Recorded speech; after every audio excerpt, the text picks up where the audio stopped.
Hi guys, क्या हाल चाल है आप सभी के। मेरा नाम अक्षय, देखो हमारा बहुत ही ज़्यादा प्यारा चैनल साइको प्रोडिजी। और आज की वीडियो के अंदर आज हम क्या बात करने वाले हैं जी, आप लोगों का साइकोलॉजी का एग्ज़ाम था। ये हमारे को एक बच्चे ने हमारे टेलीग्राम चैनल में डाल रखा था। ठीक है, आप लोगों का साइकोलॉजी का कल एग्ज़ाम था। सॉरी मैं कल वीडियो नहीं बना पाया क्योंकि मैं कल बहुत गंदा फंस गया था कहीं पर। पर आज हम बात करते हैं। ठीक है, आपको एकदम अच्छे से बता दें तो कुछ जगहों पे मेरे को एरर्स दिख रहे हैं। अभी तक मैंने खुद पूरा नहीं पढ़ा, तो लेट्स सी कौन सा क्वेश्चन सही है कौन सा गलत है। Vijay's parents are confuse as to what subject should he choose. कौन सा सब्जेक्ट उसे चूज करना चाहिए ग्रेड 11th में। ठीक है, आपके पास 3 ऑप्शंस होते हैं। All right, to know where his strength lies the school council suggested that he should take an aptitude test. What form of aptitude do you think? Aptitude test 2 प्रकार के होते हैं जी, या तो इंडिपेंडेंट होते हैं या फिर मल्टीपल होते हैं। इंडिपेंडेंट का दूसरा नाम होता है स्पेशलाइज्ड और मल्टीपल का दूसरा नाम होता है जनरलाइज्ड। जब आपको सिर्फ एक ही चीज़ के ऊपर करना है दैट इज स्पेशलाइज्ड, पर आपको बहुत 3 अलग अलग उसके ऊपर करना है, राइट? तो देयरफॉर आपके पास बेस्ट आंसर बचता है मल्टीपल या जनरलाइज। स्पेशलाइज नहीं होगा, इंडिपेंडेंट नहीं होगा, वोकेशनल नहीं करना चाहिए क्योंकि स्कूल के बारे में बात हो रही है। तो सही आंसर सी बचता है, जनरलाइज। ठीक है, नंबर 1 ठीक है। नंबर 2 की बात करते हैं। There are some people who are hostile, egocentric, anti social, they are said to be psychoticism. High on psychotism, sociability नहीं हो सकता, न्यूरोटिसिज्म और इंट्रोवर्जन भी नहीं है, तो साइकोटिज्म इज द राइट आंसर। जल्दी जल्दी बता दूंगा मैं आपको। क्वेश्चन नंबर 3 में मेरे को प्रॉब्लम दिख रही है।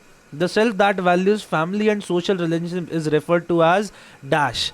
अब ये देखिए, सोशल सेल्फ उसका नाम होता है, सोशल सेल्फ को दूसरे नाम होता है familial and relational self also. तो कायदे से सोशल, फेमिलियल, रिलेशनल तीनों आंसर करेक्ट है। सोशल, फेमिलियल, रिलेशनल, जिस बच्चे ने भी किया सही किया। तो भैया 2, 3, 4 तीनों का ऑप्शन होना चाहिए, पर तीनों का कोई ऑप्शन नहीं है। 2, 3 है, 3, 4 है, तो मेरे ख्याल से both of them are correct. यहाँ पे मिस प्रिंट है, यहाँ पे आई गेस मिस प्रिंट है।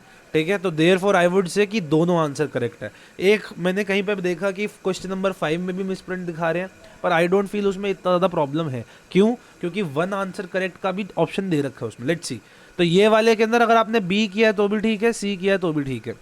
Question number 4, some traits are strongly associated with the name of person and derive such identity such as Gandhi and Hitler. अरे आंखें बंद करके कार्डिनल ट्रेट होता है, सेंट्रल नहीं होता बेटा, ये सीवी में लिखे जाते हैं। सेकेंडरी लाइक्स और डिसलाइक्स होते हैं। सरफेस 16 पीएफ का पार्ट है, ये इसका पार्ट नहीं है। Cardinal trait is the right answer. Question number 5 पे आते हैं। Which of the statement is not true?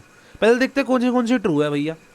It is a coping is dynamic situation specific reaction to stress, ये सही है, नंबर 1 सही है। Number 2, it is a set of concrete response to stressful situation और events that are intended to resolve the problem and reduce stress, ये भी सही है, सेट ऑफ कॉन्क्रीट रिस्पॉन्स होता है। People who cope poorly with stress have high level of natural killer site, नहीं भाई, low level होता है, तो 3 गलत है। और 4 में लिखा हुआ है individual shows similarity in coping strategies that they use to deal with stressful situation. This can be right as well as wrong. क्यों? क्योंकि कोपिंग स्ट्रैटेजीज ऑब्वियसली सबकी डिफरेंट होती हैं, पर आप अगर देखो कि प्रॉब्लम टास्क ओरिएंटेड हो गई, प्रॉब्लम ओरिएंटेड हो गई, सॉरी इमोशन ओरिएंटेड हो गई, है ना, ये सारी की सारी सिमिलर भी हो सकती है। तो अगर आपको 3 एंड 4 बोथ ऑप्शन दे रखे होते, यहाँ पे 3 एंड 4 जो कि बोथ ऑप्शन नहीं है जी, 2, 3, 4 है और 2 सही है, तो ये नहीं हो सकता। 2 एंड 3 ये भी नहीं हो सकता, 1 एंड 2 ये भी नहीं हो सकता, तो एक ही ऑप्शन करेक्ट बचता है, 3 ओनली। दैट इज आपका 3 आंसर इज द 3 ओनली, यानी B is the right answer. तो इसमें ज़्यादा स्ट्रेस लेने की जरूरत नहीं है। ओके भाई, क्वेश्चन नंबर 6, देखो ऐसे ही एमसीक्यू करना सीखोगे आप लोग। ऑल राइट, क्वेश्चन नंबर 6 पे आते। Meena's work environment is highly stressful due to unrealistic expectation by the organisation. Social stress है भैया, सोशल प्रेशर है ये। She had been trying to balance her job as well as her home front.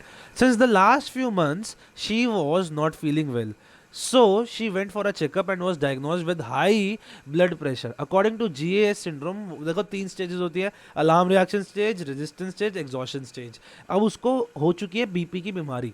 BP की बीमारी final stage में होती है, exhaustion stage में। 6 का C is the right answer, very good. Question number 7 पे आते हैं। Wasim is always brushing everything under the carpet and refuses to face the stressor or even accept it. Which kind of unhelpful habit is this? जब भी आप किसी चीज़ से away जा रहे हो, किसी भी चीज़ को दूर छोड़ रहे हो, refuse to accept कर रहे हो, that is avoidance. प्रोक्रेस्टिनेशन इसलिए नहीं है क्योंकि उसने ये नहीं बोला बाद में, फॉरगेटफुलनेस इसलिए नहीं है क्योंकि वो भूल गया नहीं है, परफेक्शनिज्म इसलिए नहीं है वो काम नहीं कर रहा, avoidance is the right answer. Question number 8 की बात करें। Which of the following statements is or are true about the diathesis stress model? Diathesis stress model आप सबको पता ही है। Presence of some biological aberration which may be inherited, absolutely ये सही है, ठीक है, नंबर 1 ठीक है। Physiological disorder develop due to combination of psychological predisposition and stress, नहीं जी ये गलत है, बायोलॉजिकल प्रीडिस्पोजिशन होती है जी, तो ये सेकंड नंबर की गलत है। डायथिसिस में carry vulnerability to level psychological disorder, absolutely right, 3 सही है। Absence of pathogenic stresses that में लीड टू साइकोपैथोलॉजी, गलत है, प्रेजेंस होनी चाहिए। तो 1 and 3 are true, B is the right answer, एकदम सही। क्वेश्चन नंबर 9 देखते हैं। Some people are unable to prevent themselves from specific ideas or form repeatedly carrying out a set of action. तो भैया prevent themselves from specific ideas, ये क्या है? Obsessive thought. दूसरी चीज क्या है कि भैया repeatedly carrying out a set of action, that is आपका compulsive behaviour. What is that? That is compulsive behaviour. So हम इसको टोटल क्या कहेंगे?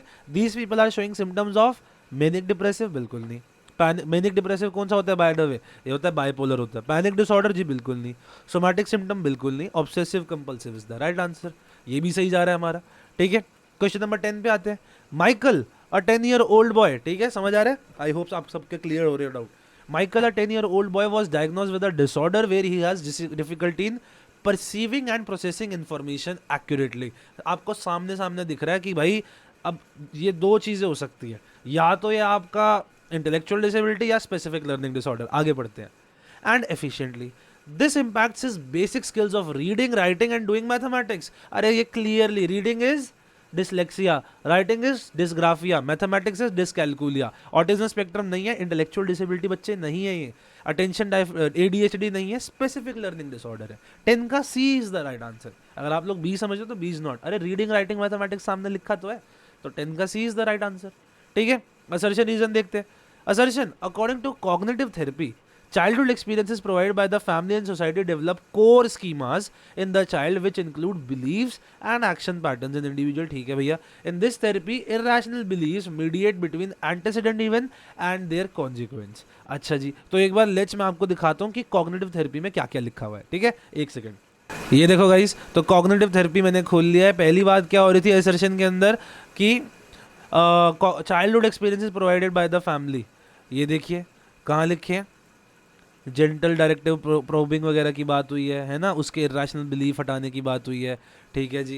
एंटेसिडेंट और कॉन्सिक्वेंस के बीच में, तो ये चीज़ आपकी आ जाती है, ठीक है। इरेशनल बिलीफ की बात हुई है। कोर स्कीमाज यहाँ पे बन रहे हैं क्या? यहाँ पे कहीं पे कोर स्कीमाज लिखे हैं भाई? बताओ।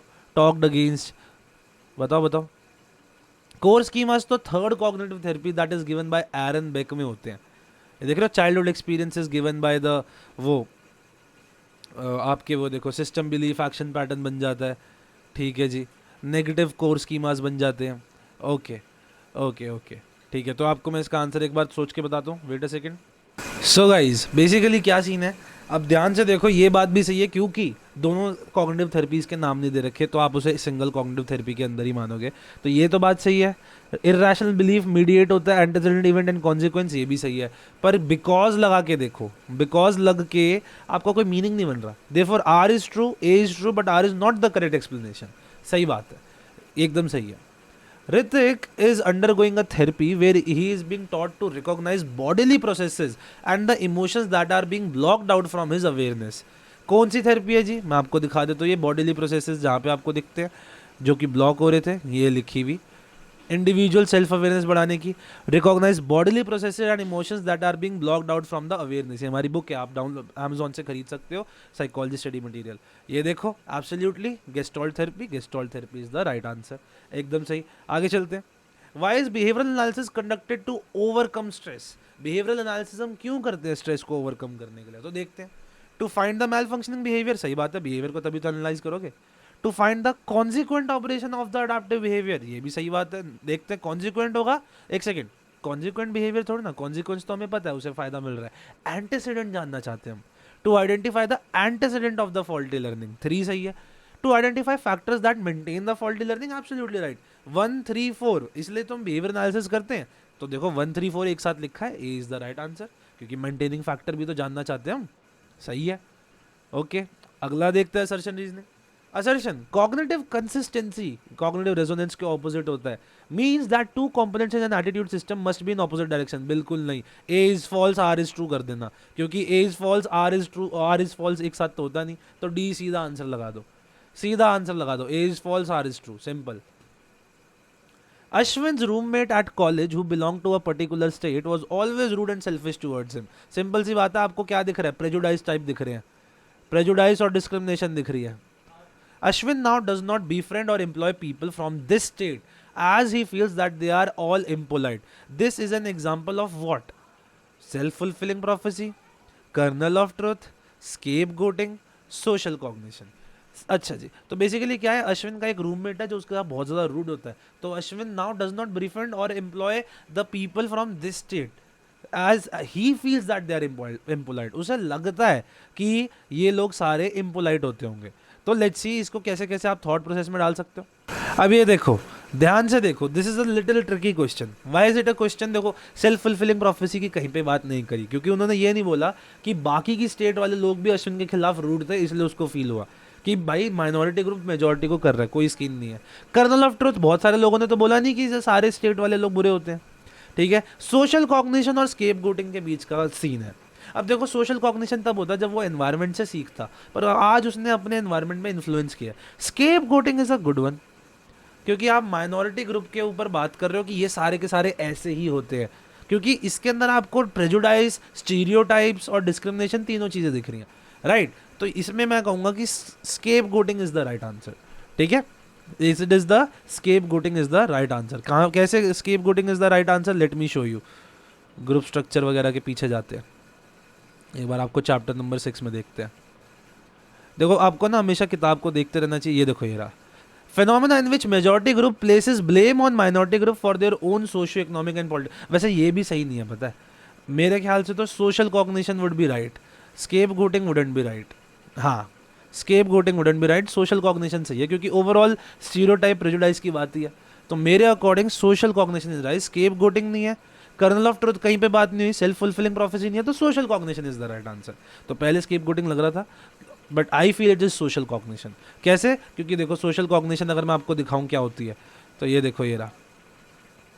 Social cognition is gathering and interpreting information of the social information. यही तो बात हो रही है, अपनी सोसाइटी के बारे में वो जान रहे हैं आसपास के लोग कैसे हैं, तो मेरे ख्याल से तो यही होगा। अभी देखने पे लग रहा है यार नहीं होगा, सोशल कॉग्निशन होगा। Question number 16, which one of the following is not a factor that will lead to attitude change? attitude change के factors क्या थे? source characteristic, message characteristic, target characteristic, ये तीनों होते हैं। B is the right answer, क्योंकि वो नहीं है, environmental characteristic। question number 17, we are all belong to different types of groups, what type of group will be the armed forces be if you join it? कैसा group होगा? पहली बात तो primary group नहीं होगा और इनफॉर्मल नहीं होगा, सेकेंडरी और फॉर्मल होगा। 2 and 3, 2 and 3 is the right answer, that is C is the right answer, ठीक है, सिंपल है। इन द फॉलोइंग क्वेश्चन, अच्छा असर्शन रीजन है, children from disadvantages homes when adopted in families with higher social economic status exhibit a large increase in their intelligence scores. A is true, A तो true है, because environmental depreciation lowers intelligence while rich nutrition, good family and schooling increases। absolutely right, A is true, R is true, R is the correct explanation of A for sure, ये सही answer है, ठीक है। Question number 19, Adil, a young man, shows aggressive actions that threaten or cause harm to people or animals and indulge in serious rule violation। देखो, aggression आ गया, ये same question आपके पास था सैम्पल पेपर में। It's so good we did the sample paper, है ना। Cause the harm to people, ODD, एक लगता है हमें ओडीडी और दूसरा कंडक्ट डिसऑर्डर। भैया ये कंडक्ट डिसऑर्डर है, ठीक है। What are these symptoms indicated of? This is the conduct disorder, this is conduct disorder guys, ठीक है भाई, एकदम सही। Mention 2 other types of aggression, अरे देखो इसने कौन सा किया है, cause, threat and harm to. तो आप इसमें कुछ भी कर सकते हो, आप वर्बल एग्रेशन बोल सकते हो, प्रोएक्टिव अग्रेशन बोल सकते हो, है ना, क्योंकि इसने क्या किया है, हार्म टू पीपल कर रहा है, फिजिकल एग्रेशन है, animals indulge in serious rule violation. तो आप कोई भी बोल सकते हो, मैं तो कहूँगा वर्बल और proactive would be the right one. Hostile बोल सकते हो, फिजिकल, क्योंकि इन्होंने मेंशन एनी 2 अदर बोला है, तो वर्बल और proactive would be right for me. बाकी कोई भी लिख दो तो कोई दिक्कत नहीं है, चलो ठीक है। वो मत लिखना, कौन सी मत लिखना, होस्टाइल वाली या फिजिकल हार्म वाली मत लिखना, ठीक है। क्वेश्चन नंबर 20, सपोज आपने लिख भी दी तो आई एम नॉट श्योर कि नंबर मिलेंगे नहीं मिलेंगे, पर वर्बल, प्रोएक्टिव, होस्टाइल पे तो मिल ही जाएंगे, मिल जाएंगे, ठीक है। Ranjan has faced a lot of mishaps in his life. However, he shows low level of illness despite of his high level of stress. What makes Ranjan resistant to stress? आप बोलोगे his trait of hardiness. Hardiness शब्द लिखो, given by कोबासा लिखो, और तीन उसके अंदर होते हैं, कमिटमेंट, कंट्रोल, चैलेंज, तीनों को डिफाइन कर दो, नंबर मिल जाएंगे। ठीक है, कोई भी सिर्फ छोड़ना नहीं है, लिख के तीनों को डिफाइन कर दोगे तो सही है। हार्डीनेस को डिफाइन कर दोगे, गिवन बाय कुबासा लिख दोगे, कमिटमेंट, कंट्रोल, चैलेंज को एक एक लाइन में लिख दोगे, आपको नंबर मिल जाएंगे। Nirav's parents have recently shifted to Bengaluru and have been busy settling him in the new city. Nirav misses his friends back in Nagpur and this impacted his academic performance. What is the source of his stress? अरे भैया ये कौन सा source है बताओ? ये है इसका लाइफ इवेंट, है ना, ये होते हैं लाइफ इवेंट्स होते हैं। स्टेट अदर सोर्सेज तो भैया हैसल्स होते हैं। Late me show you, let me actually show you chapter number 3 के अंदर। ये देखिए सोर्सेज ऑफ स्ट्रेस यहाँ पे ही है, ये देखो ये रहे सोर्सेज ऑफ स्ट्रेस। तो सबसे पहला है इसका, ये है लाइफ इवेंट, ठीक है, क्योंकि ये बिग चेंजेस स्मॉल चेंजेस होते हैं। दूसरा आ जाता है हैसल्स, एवरीडे टास्क, और तीसरा आ जाता है आपका ट्रॉमेटिक इवेंट जिनके अंदर आपकी लाइफ थ्रेटनिंग एक्सपीरियंसेस होते हैं। पहले दोनों को, पहले को लिखना कि कौन सा है वो लिख दिया, बाकी दोनों को लिख दिया, दोनों को एक्सप्लेन कर दिया, विद एग्जांपल नंबर मिल जाएंगे। ठीक है, विद एग्जांपल नंबर मिल जाएंगे। Explain cognitive distortion, give an example of cognitive distortion that a client might be experiencing. Iron beg, childhood, irrational thoughts. ठीक है जी, देखते कॉग्निटिव डिस्टॉर्शन कहाँ पे, let me show you from the book, एक second. ये देखिए जिस भी बच्चे ने पेपर भेजा है एकदम सही लिखा है, मैंने आपको बुक में से निकाल के दिखाता हूँ। कॉग्निटिव डिस्टॉर्शन क्या होती है, ये देखिए, जब नेगेटिव, ये देखिए कॉग्निटिव डिस्टॉर्शन पे लीड हो जाता है। ठीक है जी, जब क्लाइंट होता है, हमारा कोई क्लाइंट होता है जिसको नेग्लेक्टेड बाय पेरेंट्स है ना, या उसको पेरेंटल अच्छा नहीं मिला एक्सपोजर, उसको चाइल्डहुड एक्सपीरियंसेस अच्छे नहीं मिले, in that case they develop a core schema that they are not wanted, या फिर आप लिख सकते हो I people do not like me. ये जो नेगेटिव कोर स्कीमाज होते हैं they lead to cognitive distortion. So cognitive distortion are negative core schemas which develop due to the neglection by parents during childhood to a client. ठीक है जी, और क्या हो सकता है, अब क्वेश्चन में क्या पूछा गया है, give an example of cognitive distortion that a client might be experiencing. जैसे कि ये हो सकता है बचपन में, इसी का एग्जाम्पल दे दो, अगर बचपन में नेग्लेक्शन मिली है पेरेंट्स से तो ये आपको आई एम नॉट वांटेड हो जाएगा। इसको एक्सप्लेन कर दो अच्छे से तो आपका ये एकदम सही हो जाएगा, एकदम सही। ठीक है, ये सब लिखोगे तो हो जाएगा। आयरन बेग की बात कर दोगे सही है, चाइल्डहुड लिख दोगे सही है, इरेशनल थॉट्स लिखोगे और फिर उसको निग्लेक्शन के बारे में बात कर लो। और क्या बात कर सकते हो, सोशल डिस्क्रिमिनेशन की बात कर सकते हो, कुछ भी बात कर सकते हो। ठीक है, suppose you are a college student who wants to contribute towards the country's economy. Suggest a process that you will use to bring an attitude change amongst your peers towards buying only Indian goods to support. जब भी attitude change करना है तो भैया आप क्या कर सकते हो, 2 step कॉन्सेप्ट लगा सकते हो, है ना, कि क्या किया आप, एक कर सकते हो कि भैया मैंने एक सुपरस्टार को ले लिया, उसको जिससे लोग सारे रिलेट करते हैं और उसने उससे बात करवाई। ठीक है जी, दूसरा आप उनको ऐसे, आप नुक्कड़ नाटक वगैरह करके ना उनकी कॉग्निटिव डिसोनेंस कर सकते हो। क्या ये दिखा सकते हो कि जो आपके चाइनीज़ गुड्स वगैरह है वो चाइना से आ रहे हैं जो इंडिया के खिलाफ है, तो जब बंदा ये सोचेगा कि I am using Chinese goods और बदले में और मैं अपने देश के खिलाफ जा रहा हूँ, तो उनका कॉग्निटिव रेजोनेंस करने के लिए they will stop using those, है ना, सपोर्ट करना चाहेंगे इंडियन इकोनॉमी। और क्या कर सकते हो आप एटीट्यूड करने, फैक्टर अफेक्टिंग में आप कर सकते हो, आप अपनी किसी बड़े बड़े लोगों से बात करा दी, आपने सोशल अवेयरनेस कैंपेन शुरू कर दिए, है ना, ये 2 स्टेप कॉन्सेप्ट बात कर दो, ये बात कर दो। हो सकता है POX ट्रायंगल पर, POX ट्रायंगल बहुत ज़्यादा ही हो जाएगा, तो ये बातें कर दोगे तो that would be more than enough. ठीक है, 2 मार्क्स का क्वेश्चन है, सही है। डिफरेंशिएट बिटवीन इन ग्रुप आउट ग्रुप, अरे यार बहुत इजी है यार, इन ग्रुप आउट ग्रुप तो आपको पता ही है, दोनों को एक एक लाइन में लिख देंगे। ठीक है जी, इन ग्रुप वो लोग होते हैं जो हमारे ग्रुप के होते हैं, उनकी तरफ हमारा बायस होता है। आउट ग्रुप होते हैं people outside our group who are from the other group, we tend to discriminate against them, we tend to look at them as different. Simple सी बात है, ये चीज़ आप लिख दोगे। ठीक है, कोई भी 2 डिफरेंसेस लिख दोगे तो चल जाएगा भाई, सिंपल सीधा क्वेश्चन था ये। सेक्शन सी पे आते हैं। Rayan and Shireen are siblings brought up in the same environment. लो जी, sibling in the same environment 25% कितने परसेंट होती है, सिबलिंग्स रियर्ड अपार्ट में 25% होती है, इतना तो फॉर श्योर है। ठीक है जी, 50% होती है आई गेस, है ना। Rayan knows all the formulae in mathematics and can recall them as they are, but cannot solve problem based on those formula. Whereas Shireen can use formula to solve any kind of problem that are based on them. Explain the intelligence they both exhibit. Which approach is this theory? तो भैया क्या चीज़ है यहाँ पे, theory of primary mental abilities है, एकदम सही बात है। ठीक है, primary mental abilities. Okay, finally question आ गया इसके ऊपर से। हाँ, इसके ऊपर से क्वेश्चन आ ही गया। लेट्स सी, क्या पता ये ना हो, लेट्स सी, एक बार ना हो, let me think. So guys, यहाँ पे एक ट्रिक हो गई है। ट्रिक क्या है, मैंने ध्यान से सोचा, देखो बच्चे ने सीधा सीधा लिखा है तो हमारे दिमाग में जाता है यही आंसर होगा, पर ये आंसर नहीं है।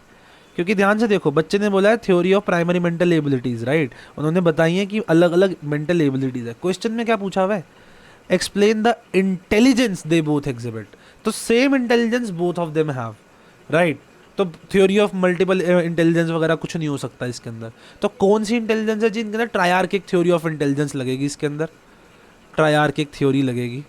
सीन क्या है इसमें है, कॉम्पोनेंशियल, वो कॉन्टेक्चुअल होता है, context to the world, academic intelligence दोनों शो कर रहे हैं, कॉम्पोनेंशियल इंटेलिजेंस है फॉर श्योर, ठीक है। डिफरेंस क्या आ रहा है इनके अंदर, देखो कॉम्पोनेंशियल इंटेलिजेंस के भी 3 कॉम्पोनेंट होते हैं, इफ यू वुड रिमेंबर, है ना। कॉम्पोनेंशियल इंटेलिजेंस के भी 3 कॉम्पोनेंट्स होते हैं, उसी की बात यहाँ पे कर रखी है। Late me show you, late me show you, ये देखो ये ट्रायआर्किक थ्योरी।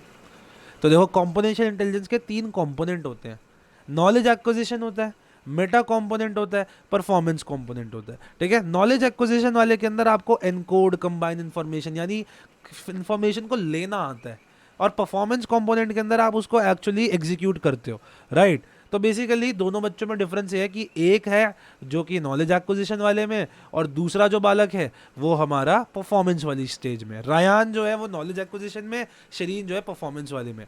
ये कौन सी है भैया, हमारी ट्रायआर्किक थ्योरी ऑफ इंटेलिजेंस है, ठीक है। पूछा गया है विच अप्रोच इज दिस थ्योरी, तो ये कौन सी थ्योरी अप्रोच है, इन्फॉर्मेशनल अप्रोच है, इन्फॉर्मेशन प्रोसेसिंग अप्रोच पे ये वाली थ्योरी बेस्ड होती है, ठीक है। अ लिटिल ट्रिकी क्वेश्चन, मैं समझ सकता हूँ बच्चों वाले थोड़ी दिक्कत हुई है, ज़्यादा सिंपल क्वेश्चन हो रहे थे अभी तक, पर ये थोड़ा ट्रिक क्वेश्चन आया। तो ट्रायआर्किक थ्योरी ऑफ इंटेलिजेंस है, ठीक है। इसके अंदर दूसरी चीज़ क्या होगी कि ये इन्फॉर्मेशन प्रोसेसिंग अप्रोच पे। Explain any 3 psychological models use to understand mental disorder, कोई भी कर दो, कोई भी साइकोलॉजिकल मॉडल्स कर सकते हो आप, ठीक है। जैसे कि आप कर सकते हो साइकोडायनेमिक मॉडल है, ठीक है। और कौन सा है, बिहेवियरल है, कॉग्निटिव मॉडल है। तीनों एक बार दिखा दूं, मॉडल्स दिखा दूं आपको एक बार, let me show you the models, ठीक है। हाँ ये देखो डायथेसिस स्ट्रेस मॉडल की बात कर सकते हो आप, ये भी कर सकते हो, डायथेसिस स्ट्रेस मॉडल भी आ जाएगा, पर ये बायोलॉजिकल वाला है तो शायद इसमें दिक्कत हो जाए। देखो साइकोलॉजिकल मॉडल खुद आ जाएगा, है ना, बिहेवियरल मॉडल आ जाएगा। अच्छा ये देखो ना, साइकोलॉजिकल मॉडल सपोज आप ना भी लिखो तो ये 3 लिख दो, बिहेवियरल, कॉग्निटिव, ह्यूमनिस्टिक, एग्जिस्टेंशियल, ये तीनों लिख दो अच्छे से जैसे लिखे हुए हमने, नंबर मिल जाएंगे, है ना। तीनों को एक एक बार एक्सप्लेन कर दो, तो behavioural, cognitive and humanistic, existential would be good, that would give you good marks. Example भी लिख देना चाहो तो, ठीक है। चलो, an individual's attitude towards a particular topic may be contrary to his attitude, behavior, relationship, justify the statement with evidence। attitude behavior relationship है, एक पहले ये लिखना what is attitude behaviour relationship, दूसरा रिचर्ड लापियर का एक्सपेरिमेंट को जस्टिफाई कर देना, सिंपल सी बात है। There was an experiment done by Richard LaPiere, पूरा एक्सपेरिमेंट लिख दो, 3 नंबर पूरे मिल जाएंगे, सिंपल एज दैट। बी क्या है इसका, values and believes are not same as attitude. अरे यार एकदम एकदम सामने सामने था। एटीट्यूड एबीसी कंपोनेंट होता है, वैल्यूज बिलीव्स जो होते हैं वो आपका क्या होते हैं, वो आते हैं कॉग्निटिव मॉडल, आपका कॉग्निटिव कंपोनेंट होते हैं। वैल्यूज क्या होती है भैया, ये हमारे बिलीव्स होते हैं about an ideal mode of behaviour, right एकदम सही क्या होना चाहिए। Explain the statement with example. Attitude क्या है, I like that person, I do not like that person. Believe क्या है कि what I think about that person. Value क्या है कि मेरे हिसाब से what is the right way of behaving to any person, that's the thing. तो वैल्यू, बिलीव, एटीट्यूड, तीनों का डिफरेंस अच्छे से एक्सप्लेन था। Mehak is an important member of our psychology group and has recently been selected to be a member of the football team as well. What is the main difference between the group and the team that she is a part of? भैया difference between group और team बताना है आपको, ठीक है। Team के अंदर क्या होता है, सब म्यूचुअली काम करते हैं। Late me show you team और ग्रुप का डिफरेंस क्या होता है। ये तो ज़्यादा आगे पहुंच गए हम। ये देखो क्राउड टीम, ये देखो ग्रुप वर्सेस टीम का पूरा ये लिखा हुआ। एग्जाम्पल 2 पॉइंट ये लिख दो, एक पॉइंट एग्जाम्पल का लिख दो, सिंपल सी बात है, हो जाएगा आपका बेड़ा पार, ठीक है। Performance dependent on individual effort वगैरह, ठीक है। 3 मार्क का क्वेश्चन है तो 2 पॉइंट वो, एक पॉइंट एग्जाम्पल का लिख दो, सिंपल एज दैट, ठीक है। चलो भाई, आगे देखते। Describe the model which states that intellectual activity involves three independent functioning of neurological system. अरे भैया नहीं बेटा नहीं, कॉम्पोनेंशियल नहीं है ये।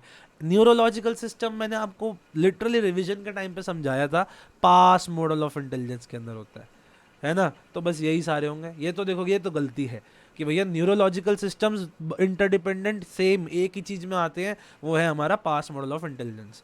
The culture environment provides a context for intelligence to develop. How does the role of culture influence our understanding of intelligence? ठीक है जी, एक्सप्लेन।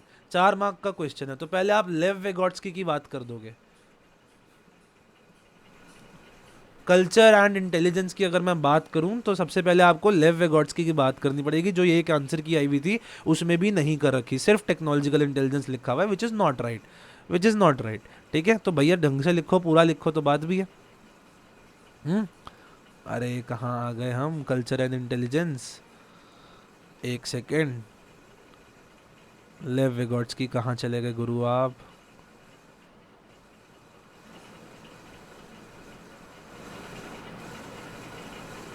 ये देखो, कल्चर एंड इंटेलिजेंस में सबसे पहले आपको ये पूरा लिखना पड़ेगा, social context in which people live grow understand, ये लेव वेगोट्स्की साहब ने कही बात। ठीक है, elementary functions, higher mental functions, ये अच्छे से समझा देना।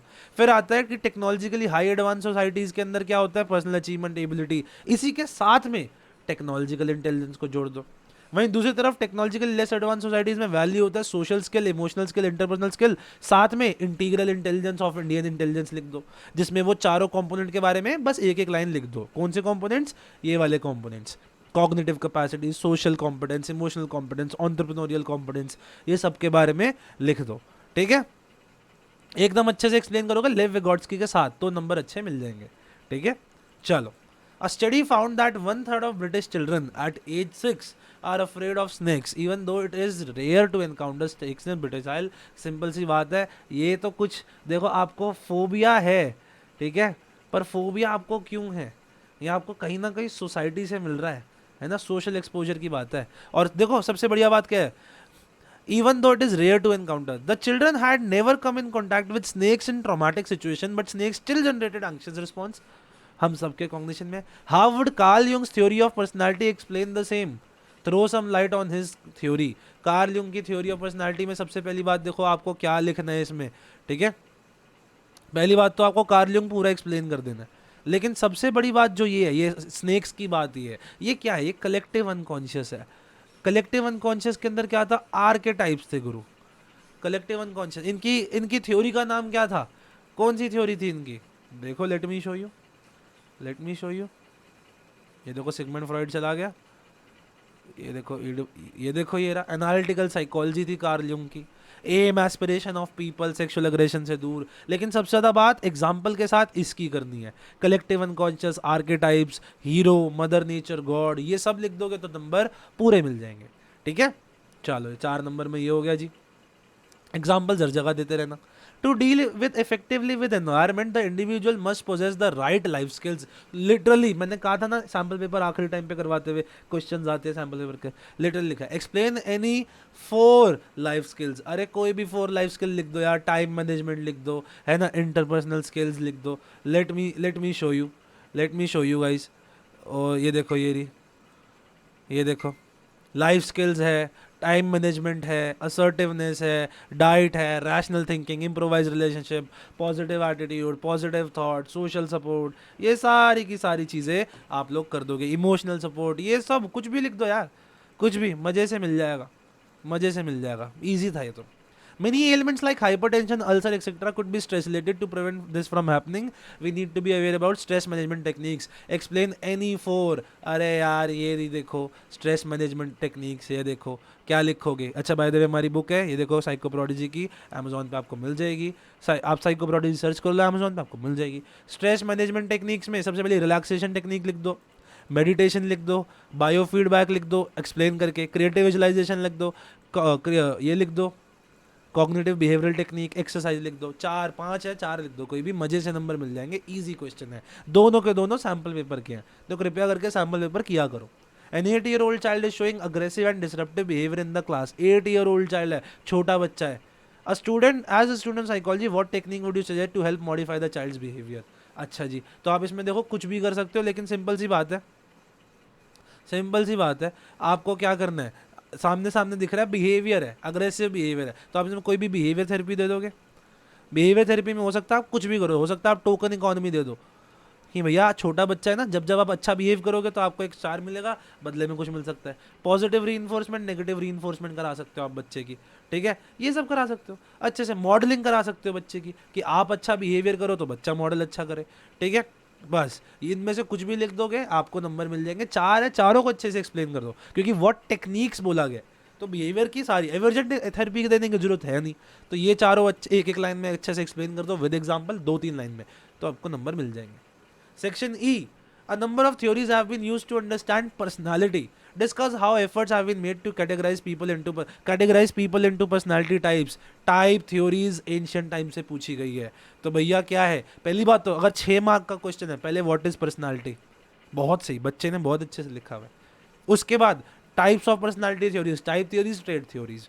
टाइप थ्योरीज के अंदर हम बात करेंगे, सबसे पहले आता है हिपोक्रेटिस, है ना, चरक संहिता आता है, फिर आपके पास त्रिगुणा त्रिदोषा वो आता है, फिर आता है शेल्डन साहब की आती है, शेल्डन की क्या है, मीजोमॉर्फिक, एंडोमॉर्फिक, एक्टोमॉर्फिक, ठीक है। फिर आता है आपके पास आइजेंग की, वो आती है आपके पास, ठीक है। Let me actually show you वो तीनों टाइप थ्योरीज, ट्रेड थ्योरीज कहाँ पे है, ठीक है।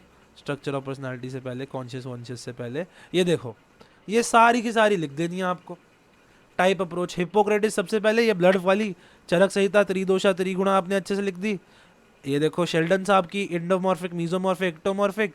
कार्ल युंग की लिख देनी है introvert versus extrovert. Friedman Rosenman के type A, type B, type C, type D. बस ये सब अच्छे से लिख दो 6 मार्क में यार, आपको मजे से नंबर मिल जाएंगे, ठीक है। अकॉर्डिंग टू फ्रॉइड, अच्छा बाय द वे ये आइजेंग वगैरह थोड़ा ना लिखोगे यार, इसमें आइजेंग तो आगे आता है। ये देखो बच्चे, आइजेंग तो आगे है, तो आइजेंग टाइप थ्योरी थोड़ी ना है, टाइप थ्योरी थोड़ी ना है आइजेंग, ठीक है, तो टाइप आइजेंग नहीं लिखना, okay. According to Freud, individuals avoid anxiety by using mechanism that progress ego defense mechanism की बात करी गई है। तो what is ego defense mechanism? Why is it used? पहले तो ये लिखोगे, है ना, कि भैया इंसान डिस्टॉर्ट करता है अपनी, कई बार ओवर डिस्टॉर्ट हो जाता है तो कंप्लीटली रियलिटी हो जाती है, डिस्टॉर्ट हो जाती है, ये हार्मफुल होते हैं। What are the mechanisms called ego defence mechanism? Explain is different kind with help of example. कौन से होते हैं? रिप्रेशन होता है, एग्जांपल दे दो। डिनायल होता है, एग्जांपल दे दो। प्रोजेक्शन होता है, रिएक्शन फॉर्मेशन होता है, रैशनलाइजेशन होता है। 1 2 3 4 5 5 बच्चे ने ये लिख दिए, +1 एग्जांपल ऑफ ईच, साथ में डिफाइन कर दिया, 3-4 लाइनें ईगो डिफेंस मैकेनिज्म के बारे में लिख दी, 6 नंबर पक्के हैं, ठीक है। ये सब लिखोगे तो आपके 6 नंबर पक्के हैं। अब आते हैं हम आखिरी के कुछ क्वेश्चंस पे, सेक्शन एफ पे आ गए, ठीक है। काफ़ी बड़ा पेपर होता है अब आपका, एक बात तो फॉर श्योर है, ठीक है जी। Mohsin, a 6-year-old boy has difficulty in feeding and dressing himself. अरे यार, difficulty in feeding and dressing himself में प्रॉब्लम है, बट ट्रेनिंग, मतलब देखो, but training from his parents has helped him to be a little independent. Intellectual disability है mild, moderate, severe, profound. Severe profound होती तो फिर ये कहते हैं कि इंडिपेंडेंट हो ही नहीं पा रहा। मॉडरेट और इसमें है, माइल्ड में है। माइल्ड हो कब देखते हैं, he has trouble making friends outside his family and has difficulty in dealing with people in social situation. His parents are always worried about him and are aware that he needs consistent level of supervision in daily. Mild नहीं है, moderate level of assistance throughout their life. Moderate level of intellectual disability है ये। Mohsin's brother understands his need and what he says about his difficulty, but for his peers to understand him as he lags behind them in communication and language skills. Moderate amount of intellectual disability है भाई ये। Throughout Mohsin's journey, psychologists and health workers focus on engaging his family and in meaningful future planning using a variety of strategies. These including offer them ongoing and timely information, assisting family, ठीक है। Intellectual disability है, ठीक है जी, पहली बात तो intellectual disability है, और कौन सी है, मॉडरेट लेवल है, क्योंकि मॉडरेट लेवल ऑफ उन्हें एक assistant through out the life चाहिए होती है। ऑटिज्म स्पेक्ट्रम से डिफरेंशिएट करो, इंटेलेक्चुअल डिसेबिलिटी में IQ बिलो 70 होती है, मॉडरेट लेवल वाले की डिफाइन लिख दो कितने से कितने होती है। दूसरी बात, ऑटिज्म स्पेक्ट्रम के अंदर होती है there is large problem in social communication, emotions उनके बहुत ही रिस्ट्रिक्टेड, उनके थॉट पैटर्न्स होते हैं एज वेल एज उनके इंटरेस्ट पैटर्न्स होते हैं, ये सब लिख के डिस्टिंग्विश कर देना। How are the symptoms of that motion is be different from a more severe form that disorder, यानी जो मॉडरेट है, how is moderate different from severe and profound. तो पहले बात तो IQ लेवल लिख देना, दूसरी बात लिख देना कि वो इंडिपेंडेंट कभी बन ही नहीं पाते, उनको अपनी पर्सनल हाइजीन भी नहीं कर पाते, वो अपनी पर्सनल हाइजीन नहीं कर पाते तो इन्हीं लोगों को उनकी पर्सनल हाइजीन करनी पाती है। बच्चा is completely dependent, however Mohsin is not completely dependent. ठीक है, ठीक है भाई। अच्छा, ऑटिज्म में ये भी लिखना, many of them do not even develop speech, when they develop speech उनकी ऐसी ऐसी होती है ना, ये लिख देना। In order to understand motions disorder what do psychology refer to classify psychological disorders, APA का, DSM-5 और ICD-10 WHO का, इसे कहते हैं क्लासिफिकेशन। दोनों को डिफाइन कर दो, दोनों के बारे में पूरा पूरा लिख दो, ठीक है, कि वो क्या होती है, दोनों किताबें हैं, बस ये यूज़ करते हैं, दोनों के बारे में एक एक लिखना है, बहुत सही, ये ईजी थी। When Shrikant Bula was born, neighbors in the village suggested that his parents smother him. It was better than the pain they would have to go through their lifetime, some said. He is a useless baby without eyes. Being born blind is a sin, others added. 23 years later, Shrikant is standing tall, living by his conviction. World look at me and say, Shrikant, you can do nothing. I look at back and world say I can do anything. ठीक है जी. He is the founder of CEO of Hyderabad-based Bolant Industries, an organization that employs uneducated and challenge employees to manufacture eco-friendly disposable consumer packaging solution. 50 crore की worth है. He considers himself as the luckiest man alive, not because he is now a millionaire, but because he is uneducated who earned 20,000, did not heed any advice they received and raised him with love and affection. They are the richest people as he know. चलो भाई. We can see that Shrikant has the ability to adopt, shape and select the environment. Ooh. Identify the theory of intelligence that would best support our understanding of Shrikant's intelligence. क्या लगता है? पहली बात तो आप इसमें इंटेलिजेंस की वो दे दोगे, ठीक है, पहली बात में आप क्या करोगे, आप इसमें इंटेलिजेंस की वो दे दोगे। दूसरी बात इसमें क्या, adopt shape and select environment, यानी एनवायरनमेंट के साथ बच्चा कुछ भी कर सकता है। तो इसमें अगेन ट्रायर्किक लग जाएगी, ट्रायर्किक थ्योरी ऑफ इंटेलिजेंस, क्योंकि कोई भी इंटेलिजेंस स्ट्रीट स्मार्टनेस की इतनी बात नहीं करती जितना ही वॉज, राइट। तो इसमें कॉन्टेक्चुअल इंटेलिजेंस में वो हाई है। गार्डनर एंड स्टर्नबर्ग ने एकदम सही बात है, अडॉप्ट शेप एंड सिलेक्ट, तो ये बात लिख देना कि इंटेलिजेंस की डेफिनेशन में इन्होंने ये बात बोली थी। लेकिन ट्रायर्किक थ्योरी ऑफ इंटेलिजेंस है और कॉन्टेक्चुअल इंटेलिजेंस है। अगर आपको कोई और लगती है तो जरूर बताओ, मेरे को तो यही लग रही है, सही है ना। क्योंकि और क्या है, best suppose are understanding of Shrikant intelligence. Shrikant क्योंकि क्या कर रहा है, शेप कर रहा है एनवायरनमेंट को, उसके साथ अडॉप्ट कर रहा है, कोई भी प्रॉब्लम आ रही है उसके साथ डट के मुकाबला कर रहा है, तो ये तो कॉन्टेक्चुअल इंटेलिजेंस ही होती है, स्ट्रीट स्मार्टनेस होती है। अच्छा जी, Shrikant is standing tall by living conviction, ठीक है जी। I look at my world, ठीक है, according to Gardner's multiple theory of intelligence, which kind of intelligence explain this, discuss this intelligence in brief. तो भैया गार्डनर्स मल्टीपल थ्योरी, तो भैया उसमें आती है लिली से मन भर के, लैंग्वेज नहीं है इसमें, इंट्रापर्सनल और इंटरपर्सनल। वो कह रहा है कि मैं खुद के बारे में बहुत अच्छे से सोचता हूँ, तो मेरे ख्याल से इंट्रापर्सनल इंटेलिजेंस है, एकदम सही। तो ये इंट्रापर्सनल इंटेलिजेंस ही होगी गाइस, ठीक है, ये इंट्रापर्सनल इंटेलिजेंस ही है, ठीक है, किसकी, लिली से मन भर के वाले, according to Gardner multiple theory of intelligence.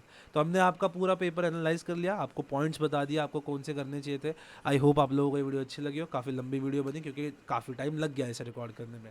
चलो with that I and today's video, thank you so much for watching this video. And crash course की बात आज शाम को आ जाएगी, आपको लगभग शाम को 10 बजे तक तो आ ही जाएगी रात के, ठीक है। और 10 अप्रैल से हमारा CUET psychology domain crash course शुरू हो रहा है, और हम आपके काफ़ी सारे सीनियर से बातचीत भी कराएंगे जिन्होंने इस क्रैश कोर्स से फुल 100% लेके आए हैं। So stick with the channel, बहुत अच्छी बात है, आपका एग्जाम हो गए, don't lose the hope, don't lose the pace, अभी बने हुए हो तो कीप इन दैट, आगे चलेंगे, ठीक है। CUET के लिए 1-2 दिन का ब्रेक ले लो, 10 अप्रैल से हम लगातार पढ़ाई करेंगे क्योंकि अच्छे नंबर ला लें। चलो गाइस, बाय बाय।